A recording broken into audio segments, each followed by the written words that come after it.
আজকে আমার ঈদের দিনের পুরো ব্লগ শেয়ার করা হচ্ছে, তাই সবাইকে ঈদ মোবারক জানাচ্ছি। আপনারা সবাই কেমন আছেন, ঈদ কেমন কেটেছে অবশ্যই কমেন্ট করে জানাবেন। ঈদের আগে এত কাজ গুছিয়ে নিয়েছি যেন ঈদের দিন কাজ নিয়ে কোনো ঝামেলা না হয়, একটু রিল্যাক্সে থাকতে পারি।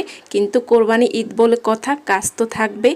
যাই হোক, একা হাতে সারাদিনের কাজকর্ম ঈদের দিন কিভাবে সামলালাম আজকে দেখতে পাবেন। আসসালামু আলাইকুম, কেমন আছেন সবাই? এই তো প্রথমে নাস্তা খাওয়ার পরে দুটো বেড গুছিয়ে নিচ্ছি।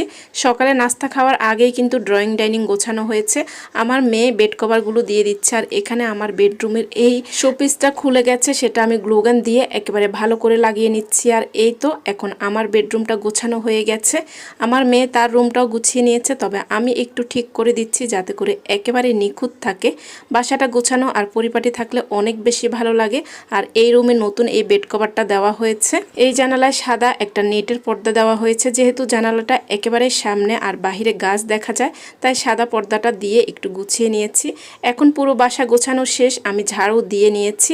তার মধ্যে রুটি বানাতে গিয়েছি। এই যে আমার মায়ের দেওয়া চালের গুঁড়া দিয়ে চালের রুটি বানাবো, মানে চালের গুঁড়ার রুটি বানাবো, যেটা কোরবানি ঈদে আমাদের ঐতিহ্যবাহী মাংস দিয়ে খেতেই হবে। এখানে রোস্ট করব মুরগি, মশলা সব রেডি করে নিয়েছি। তার মধ্যে আমাদের মাংস চলে এসেছে। আসলে এত সকালে মাংস চলে আসবে আমি চিন্তাও করিনি, তাই ওই রোস্টটা আর করা হয়নি, সেটা ফ্রিজে রেখে দিয়েছি। এখন মাংস রান্না করব। মাংস আসলে ভাগ করে সবাইকে রান্না করার জন্য প্রথমেই দেওয়া হয়, তবে এইবার একেবারে সকালের মধ্যেই দেওয়া হয়েছে। যাই হোক, মাংস ধুয়ে আমি বড় একটা প্রেসার কুকারে সব মশলা পরিমাণ মতো দিয়ে দিচ্ছি। তবে এভাবে প্রেসার কুকারে মাংস রান্না করলে অনেক বেশি মজার হয়। আমি কিন্তু কোনো পানি দেইনি, পেঁয়াজ আর মাংসের ঝোলে কষিয়ে কষিয়ে রান্না করে নিচ্ছি। আর এরই পাকে আমি অফ ক্যামেরায় মাংস বসিয়ে তারপর রুটি বানিয়ে নিচ্ছি আর এখন সেকেও নিচ্ছি। এই চালের গুঁড়া রুটিটা বানাতে একটু ঝামেলা হয়, মানে সময় নিয়ে বানাতে হয়। আমার এই প্রেসার কুকারে 6 কেজির মতো মাংস রান্না করা যায়। বেশ কিছু পরিমাণ মাংস রান্না করে নিয়েছি। আর এখন কিছুটা গরম মশলার গুঁড়ো, টালা জিরের গুঁড়ো আর পেঁয়াজ বেরেস্তা দিয়ে দিচ্ছি। আমরা আমাদের যারা প্রিয়জন আছে সবার সাথে ভাগাভাগি করে এই রান্না করা মাংস আর রুটি প্রথমেই খেয়ে নিই।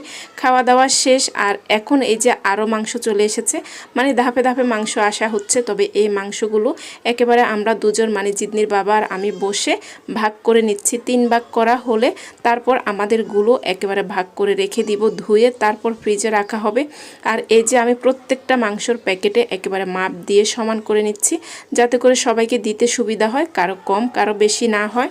ওখানে মাংসর কাজ শেষ করে এখন চলে আসলাম দুপুরের খাবার আয়োজনে। একেবারেই কোনো কিছু ঝামেলা করিনি, যেহেতু মাংস রান্না করা আছে, সাথে সালাদ করে নিব, তারপর পোলাও করে নিয়েছি। আর এখন এই যে ভুঁড়িটা পরিষ্কার করে নিচ্ছি, যেটা করতে হবে একেবারে সব শেষ করে তারপর আমি গোসল করব।